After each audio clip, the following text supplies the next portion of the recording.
नमस्ते, माझं नाव संध्या मधुकर यादव. मी राहणार गाजीपुरा society 13/5 housing society. मला खूप असं पायाला वेदना होत होत्या, चालता येत नव्हतं. गुडघ्याला खूप सूज अशी होती, दोन्ही पाय सुजायचे. उभं राहिलं की थोड्या वेळ बसायचे, स्वयंपाक करायचे, थोड्या वेळ बसायचे, स्वयंपाक करायचे. आता मला स्वयंपाक करताना खुर्चीवर बसावं असंही वाटत नाही, सतत काम करत राहावं असं वाटतं. भरपूर सूज होती आणि आता त्या फार सूज कमी झालेली, ओसरलेली. काल नरडी सुद्धा खूप दुखत होती माझी पायाला. आता उभं राहिलं तरी सूज येत नाहीये. तर ही जी मशीन आहे ती नंबर 1 आहे आणि त्याहून इथं आल्यानंतर हसून खेळून सर्व्हिस देणारे हेही नंबर 1 आहे. मला फार अभिमान वाटतो.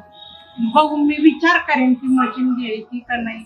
मी घरी चौकशी सांगेल, तुमचं सगळं नाव सांगून मी प्रयत्न